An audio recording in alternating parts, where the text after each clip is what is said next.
ఇక్ష్వాకులు ఈరోజు టాపిక్. ఇక్ష్వాకులు.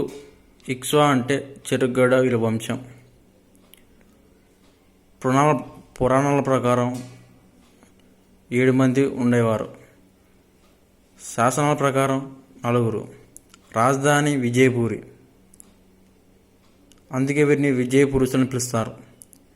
ఇంకో పేరు కూడా ఉంది, శ్రీపర్వతం అని ఒక పట్టణం ఉంది. వీరిని కూడా శ్రీ పార్వతీములని పిలుస్తారు. ఇంకొకటి ఆంధ్ర బుద్ధులను కూడా వీళ్ళకు ప్రాచీన నామం ఉంది. వీరి కాలం క్రీస్తుపూర్వం 225 నుంచి 300 క్రీస్తు వరకు, అంటే 70 సంవత్సరాలు పరిపాలించిరి. వీళ్ళు పరిపాలన కాలం గుంటూరు, ప్రకాశం, నెల్లూరు. ఈ పరిపాలన కేంద్రం కర్నూలు, కడప. చిహ్నం వచ్చేసి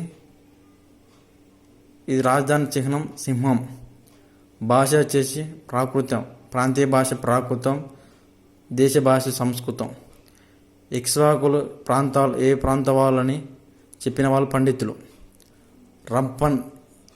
రాప్సన్ వ్యక్తి బౌలర్ ఇక్ష్వాకులు వంశానికి చెందిన వాళ్ళు. వీళ్ళు ఉత్తర భారతదేశాన్ని నుంచి ఇక్కడికి వచ్చి పరిపాలించారని చెప్పారు. అంతేకాక వీరు శ్రీరాముని వంశస్థులు కూడా చెప్పారు. రామాయణం గురించి మొదటిగా రచించింది రామాయణాన్ని.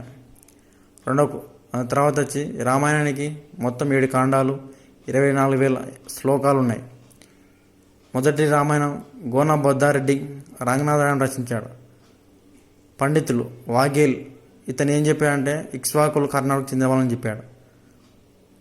రెండో వ్యక్తి గోపాలాచారి, ఇతను ఏం చెప్పాడంటే ఇక్ష్వాకులు తమిళనాడుకు చెందిన వాళ్ళని చెప్పాడు.